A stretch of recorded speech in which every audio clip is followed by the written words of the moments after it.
Hello, everyone, and welcome into the Go 24/7 podcast. My name is Bryce Koon alongside Glen West, and we are far, far removed, Glenn, from those daily podcasts talking coaching changes. And now we get ready to move into spring football. I know we're all excited. The weather around Baton Rouge has just been peak performance for baseball weather, and baseball's been a fun ride to cover the first 2 weeks of the season. But Glenn, we get ready for spring football, man. First off, before we dive into today's topic, where we're going to be talking maybe one or two questions that we have heading into spring football. How excited are you ready to kind of see what this 2024 version of the Tigers look like? I'm super pumped because I do think this is going to be a year where you see kind of what that next step is for the program. We've seen Mm, kind of these first couple of years what I think a good floor for this team can be. A nine yeah, win team, a 10-win team that gets into bowl games. I think that's a good floor, but I don't think we've reached the ceiling yet. And I think you kind of have to think that year three, you've got yes, you've made a bunch of coaching changes. You brought in again, 20, 30 new players to the program to kind of indoctrinate into what you want to do. But I think the foundation is there, and I think that's something yeah, that, and just listening to what Brian Kelly's talked about a little bit over the last couple of weeks in some interviews that he's done. He feels good about where the standards are at, where the foundation is at this program, and now it's just about building on what you built these last couple of years. And I think logically the next step for everyone, and including those who cover the team and fans outside of the team, just can they get into the college football playoff here? And I think with 12 yeah. teams now, with that expansion uh, passing through here, I think that is absolutely the goal, or the baseline goal that you should have for this team. There's a lot of question marks, and we're going to get into a couple of them here today. But I think when you look at it here, this is kind of I think these are the standards that you want to kind of set going forward.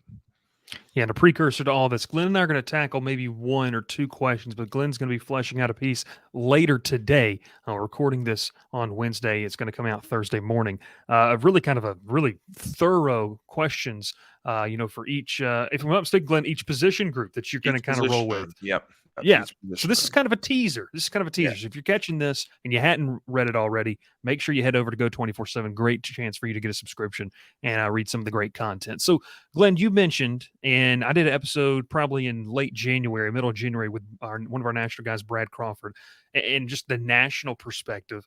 Like, the expectation has to be make the 12 team playoff. Look, I mean, to expect to win the SEC every single year, you'd love it. SEC just got a lot harder. That's going to be pretty difficult to navigate. But when you look at the goals, I agree with you. Kelly's made the staff changes. Spring ball is going to get us a chance. We're not going to see, I don't know if we're going to walk out of there saying, here's the scheme. This is what they're going to do. But I'm more intrigued to kind of watch how these players have, interact with the coaches. What's that like? What's the relationship? Some teaching moments that, you see throughout the courses of spring and in fall camp. So all those things are going to be great storylines to watch. But let's get to the meat of the conversation here. Your big question that you're going to highlight on today's pod, something that you're watching for, and one of those things that you maybe a fan would like to see kind of fleshed out when LSU leaves spring football here in 2024. So you could go a number of different positions here. I think you have to start on the defensive side of the ball. You could look at the interior D line depth. That will be a part of the piece on Thursday. You could look in the secondary and just kind of all the pieces that they have back there that they're going to have to mix and match together to find the right combinations. But for me, and look, this was just kind of perfect timing. I was thinking about this for a couple days as we were kind of fleshing out this pod. And what wouldn't you know, Wilson Alexander, the Advocate, comes out and writes a big old story on it with his interview with Brian Kelly. And that's how they utilize Harold Perkins this year. We Yeah. saw flashes last year of the player that Harold can be.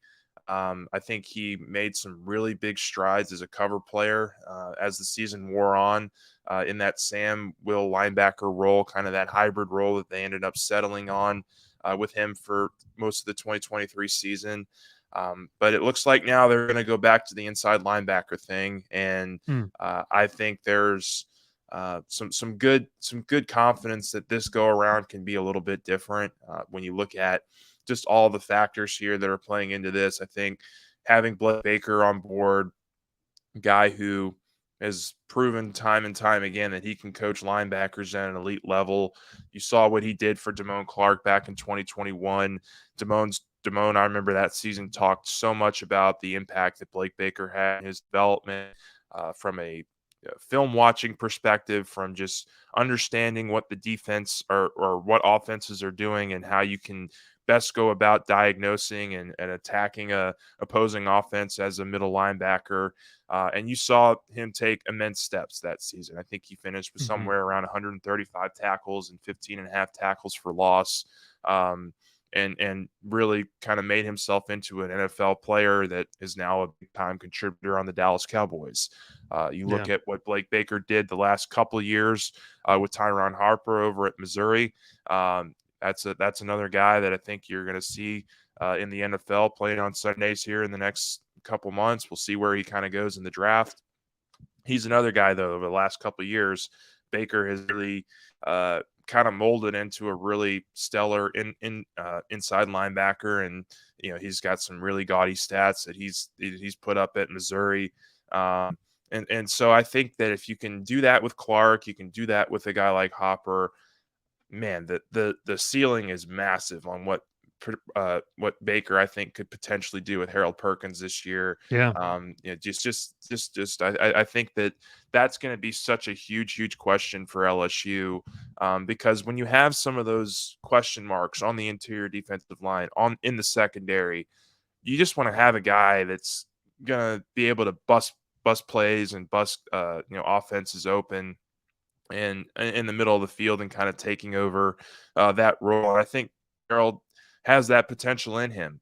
It did not go well last year. We can preface that by saying they went one game with it in the Florida State matchup after spending an entire offseason trying to teach him the position, and they bolted on it very quickly. And Yeah. I think when you listen to what Brian Kelly was telling Wilson in his piece earlier, I think it was a combination of things. I think it was a combination of Harold maybe not being quite ready for that role. I think it was a combination of the coaching staff maybe not getting him ready for that role either. It sounded like there was a lot of blame to go around last year on kind of how south that went early in the season with inside linebacker. I don't think you're going to have that problem with Blake Baker. I think he's a really phenomenal teacher, developer of talent, somebody that can relate to players. And he's a guy that recruited Perkins for a whole year leading up Yeah. to when he signed. I mean, I know that he wasn't on the staff when Perkins officially signed with LSU, but LSU was recruiting him long before he signed. And Baker was a big part of that, I think, in those recruiting conversations in the year leading up to Perkins signing day. So I think there's some relationships there. I think there's an opportunity for both of those guys to get in the lab. And really, I think the thing that you saw with Harold last year is he just didn't have a very good understanding of what he was supposed to be doing out there. And I don't think you're going to get that with Blake Baker. I think there's going to be a real set instruction here, just development and understanding and trying to figure out why things maybe went south last year and why they can be better this year. So that's going to be a huge question mark for me going into this offseason or going into this spring over the next 5 weeks. I think you're going to see him a lot with Blake Baker. Those two should be attached at the hip. How they factor in what Whit Weeks and Greg Penn can do to kind of help out with the linebacker duties as well is going to be very interesting to see how they kind of mix those three in. Do they go with more three linebacker sets? Do they stick with just the two inside linebackers, which is what they did for a lot of last year? Do they have some kind of rotation or combination of those three? Be very interesting to see, because we do know that Blake Baker wants to run an attacking style defense, and there's no greater attacker, I think, in college football than Harold Perkins. There's no more. And I think the kind of the development that he has this offseason will allow him to maybe not be so hesitant this next coming year. Once fall kickoff here and against USC in Las Vegas. So can you get him to be more aggressive? Can you get him to be a player that's not reacting so much and more just kind of knows what he's going to do, knows where the ball's going to go? see ball, get ball from that position, and continue to develop as a cover guy and also somebody that can get in to the backfield and make some stuff happen as well. I think that he can be one of the most dynamic players in college football if LSU gets this right. Yeah, I like what you said with question marks. I mean, look, you could go any way with this on the defense. I mean, it's no secret. There's some questions about who's going to play, what guys are going to step up. Having something, and it, I mean, now that I look back at it, outside when Mekhi Wingo went down last year, Glenn, you really didn't have. It's like, okay, at least we have this. Like, we know that this spot on the defense is going to be taken care of. When Wingo was out, the last 4 or 5 games last year, because of the uncertainty and the uncomfortability. I mean, you had Harold Perkins essentially playing like nickel at times last year. I mean, it was just absolutely crazy. If they can settle on that, it does feel like maybe some of the dominoes can start to fall at other places because now guys Yeah. know their role. They're not in a flux. They know what they're going to do, regardless if you play just 2 linebackers or 3. It also opens up some opportunities on the edge too. I don't want to Yeah. get too far into it. I know you're going to talk about that, but it opens opportunities on the edge where some guys can step up and make an impact as well. Well, I also think here that, when you look at kind of the scheme, Baker ran a 4-2-5, I think, for most of last year, a 4-3 Mhm. kind of deal. Um, but I think when you look at kind of the lack of depth on the interior D line, does it make sense for LSU to toy with some more 3 down lineman sets, which would allow for LSU to have a third linebacker on the field? Yeah. Do you see LSU maybe going jack linebacker, nose tackle, then defensive end, and then having a 3-star, 3-star monster back there at linebacker with Penn, Weeks, and Perkins all back there, kind of trying to make different things happen. I think those are some of the things you can maybe explore this spring. And look, if you don't like it, if you don't like the look of that formation, then you can certainly go back to what you I think always plan to do, which is kind of some form of a 4-3 or a 4-2-5, whatever it is. But yeah, I think just where, just the fact that they've settled on, okay, this is where we're going to put Perkins. They're not going to be toying Yeah. with him a lot this offseason. They know where they want him. Now it's just about teaching him and developing him. And I think it could have a good adverse, effect on guys like Whit Weeks. I mean, like we saw Yeah. Whit Weeks last year. What was the big strength of Whit Weeks? He was a big athlete. He was able to get into the opponent's backfield and make some plays happen on the outside. I thought he was actually a pretty quick reactionary player in coverage too. Like maybe he's somebody that can take over what Perkins was doing last year and kind of be a Sam/Will, maybe kind of hybrid linebacker that can also make some things happen in the middle of the field. I think he's a guy that can go sideline to sideline and really kind of make some plays for you. Hmm. Like Perkins, he's in the 215, 220 range. I'm sure they're trying to get him beefed up a little bit more this offseason now that he's had a second full offseason with the program. We'll be interested to see what he looks like in spring practice next week if he's looks a little bulkier. But I do think that now that they have a set role for Perkins, now that they know that they want him an inside linebacker, they can really lean into that and I think build the defense around that because – like I said, if they get this right with Perkins this offseason and he's the player that many of us think he can be, um, that that that will negate, I think, a lot of the questions, or at least some of the questions that you have at other positions, because he can be just a dominating force and guy that can Yeah. kind of bust plays open, bust series, make game changing plays. And I think the closer you have him to the line of scrimmage, the closer that you have him in the middle of the action, the more plays he's going to be able to make. And I think that's kind of the ideal goal that LSU would like to have with him this offseason. Yeah. No, I agree. I agree. That's a really, really good point.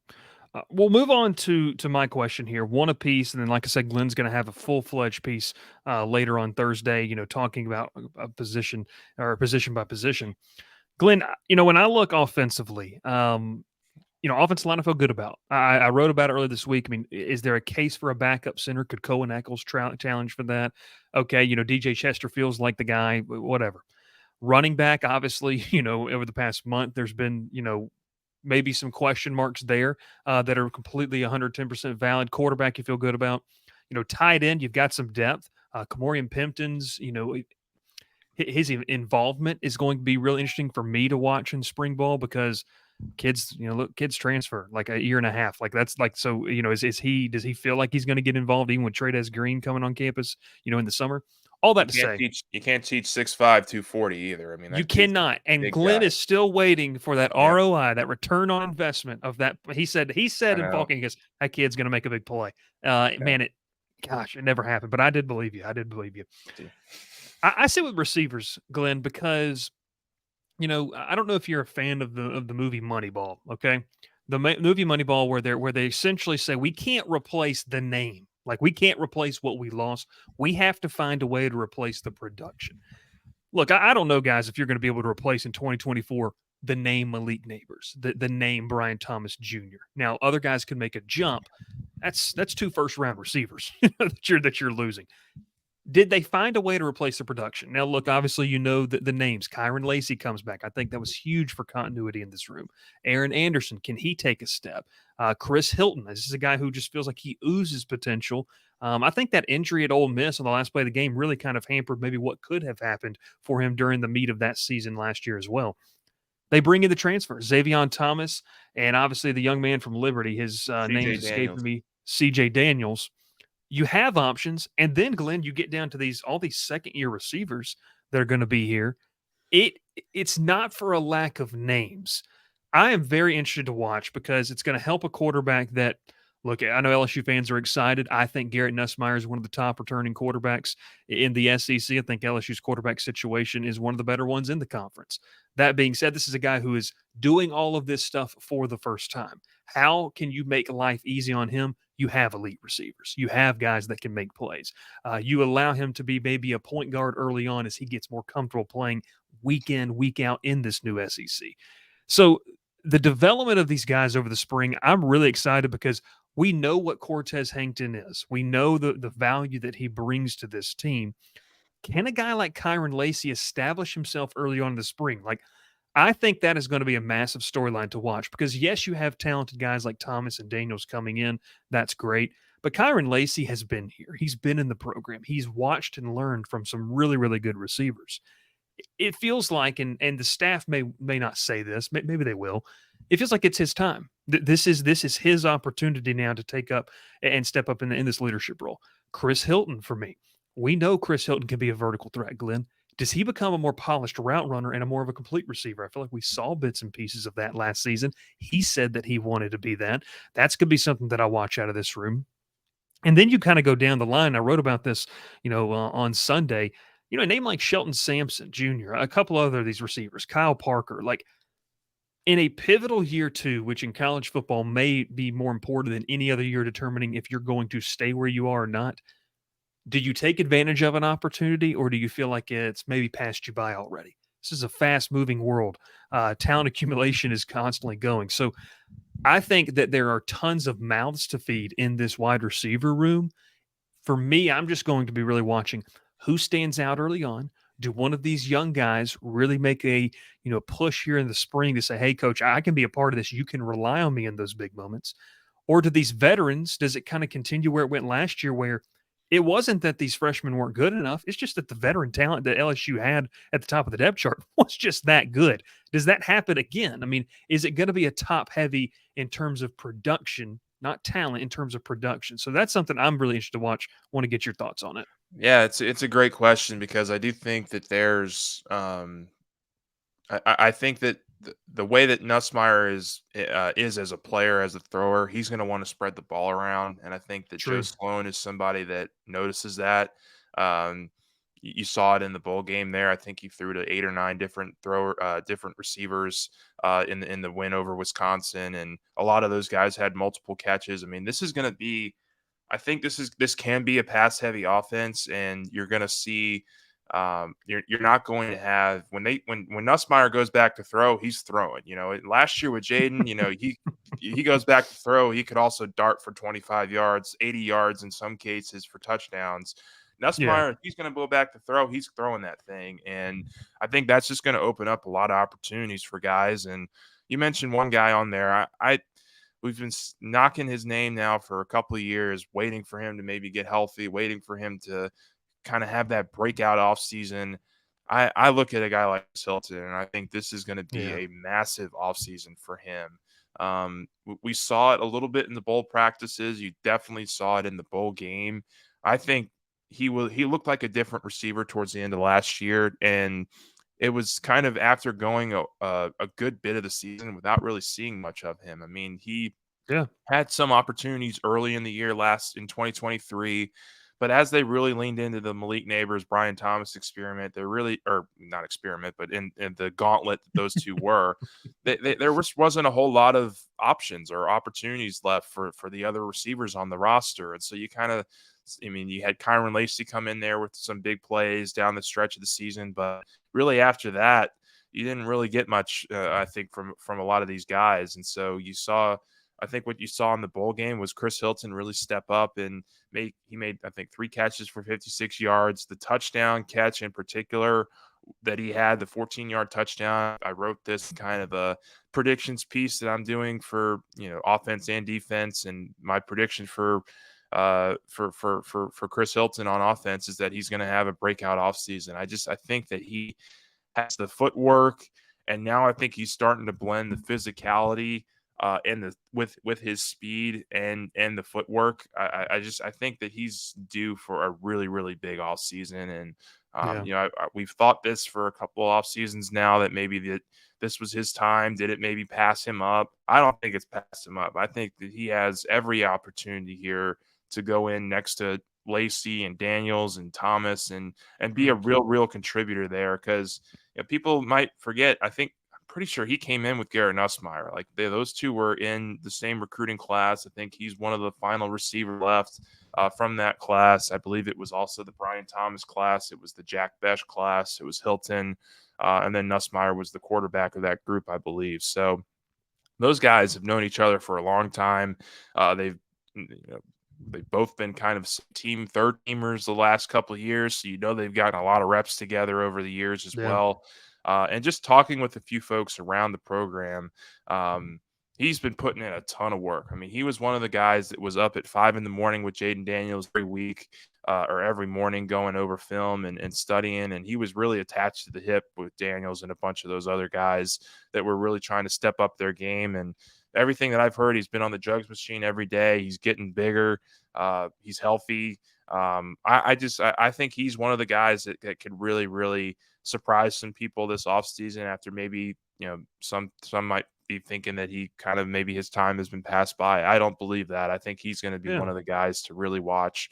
And so I know I'm sorry, I got into a long diatribe there about Chris Hilton, but But it's I true. just It's I true. think Yeah. I think he's just one example of a guy of many that you kind of threw out there that could really kind of step up into the forefront this year. And you mentioned Shelton Sampson. I think he's another name. Kyle Parker is another name. But I think I like where LSU's at with kind of their depth at receiver. Hmm. And I think it's going to be an offense where they're going to spread the ball around. I don't think you're going to see the two lopsided, 1,500 yards, 12 touchdowns, 17 touchdowns in Thomas's case. I think this is going to be a little bit more of a spread out offense in terms of statistics by the end of the year. And I think that Chris Hilton can be a major benefactor of that. I want to add Mason Taylor into that conversation Yeah. too, because Taylor had a promising freshman year, battled injuries, sophomore season. And then, like you said, I don't think it's an indictment on the talent that is there on this offense. It's just that Malik Neighbors and Brian Thomas were that good. And you Yeah. got, and if it kind of became a point of, we're going to feed them until you stop it. Like we're just going to keep doing it. And look, not many teams this level or the NFL are equipped to stop two stud receivers like LSU had this past season. So really, really good stuff there on the receivers. And then Glen talking about Harold Perkins as well. You can catch a full piece though over on our website, Go 24/7. Glen's going to be highlighting that fantastic stuff coming there from Mr. West that you want to check out. Glen, I just called you Mr. West. Is that like, do people refer to that as your father? Like, have you ever been referred to I've that, or never been is that referred to Mr. West. I'm always, kind of the funny joke that we go with in the family is that I'm 6'10", but they've always called me Little Glen. So they keep calling me Little Glen, even though I'm the tallest in the family by a wide margin. So yeah, that's kind of what I go by. Hey, well, that's exciting. Hey, it's also exciting too. Baseball in full swing. The weather has been great. Offense, Jay Johnson wants it to pick up. Big weekend series over in Houston. They're going to be playing Rice on Wednesday night. They played Rice on Wednesday night. Texas, UL Lafayette, and then obviously Texas State over the weekend. Stay tuned. And then Glenn, we might be talking about some NIT basketball, in the next month or so. So we'll see what happens. But I did want to say this. I said this on the recruiting pod yesterday, and Glenn and Sonny got on to me. Glenn, he said it's okay to be a fan. Okay, I'm a fan of Matt McMahon. I like what he does. I like his mentality. It's hard to not root for a guy like him. When you look back 365 days ago, to be in the spot that LSU men's basketball is right now, I think it's a job well done by that staff and a job well done by this roster to really buy into what he wants. And man, it is made for an up and down roller coaster, but some really special moments here in year two. So before we get out of here, are you excited to see what this team can do down the stretch? Yeah, I am. I mean, look, there's some up and down with this team.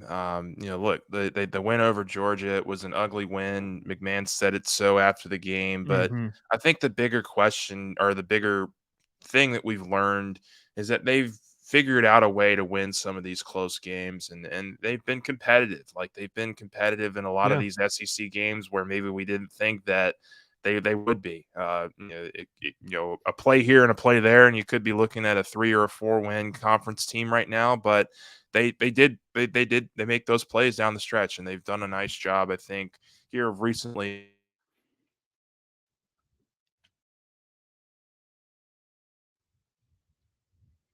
They they've done a good job of making sure that it goes their way and making some plays down the stretch. So that's an encouraging sign. I do think that they can get into the NIT conversation. I'm not sure that they're in there right now as of this moment. But yeah, you win 2 of your next 3, 3 of your next 3, and I think you're in a very different conversation. You're looking at a 9-9, 10-8 SEC team. I think that's right there to be in the postseason picture, and that would obviously also mean you have some momentum going into the tournament as well in a couple weeks here. So, yeah, look, I think you're in a lot better spot than you were a year ago at this time, and that yeah. credit to a lot of the players they brought in, but also with what Matt McMahon's done as well. Exciting times. Basketball, college basketball, both on the men and women's side. Women keep plugging along. And then baseball, a lot of fun. And then spring football. No better time to sign up over Go 24/7. You can catch stuff from myself, Glen West, and Sunny Ship as we, man, really ramp up this really fun time of the year and get ready to roll into summer. And before you know it, Glenn, it'll be time to head to Dallas for SEC Media Days and roll into another college football season, which I know Glenn is pumped about going to Vegas. Glenn, am I right in saying you got a fantasy football draft that you're kicking off in Vegas that weekend? We're still in plans. We're trying to get Okay. the whole crew there to Vegas to kind of do like if anybody's seen The League, there's a show called The League Yes. where they went to Vegas for one of the draft episodes. I think we're trying to ideally have something like that, but still got a long ways to go in planning that out. That's awesome. That's awesome. Glen West, my name is Bryce Koon. Thanks so much for tuning in, whether it's on Spotify or Apple Podcasts. Give us a subscription, follow there, and also hit that subscribe button on YouTube as well. Like the video. Let us know what you think below. We're going to have some questions Glen's going to highlight in an article. You can find that link down below. But also, too, what do you think? Let us know. We'll talk to you next time here on the Go 24/7 podcast.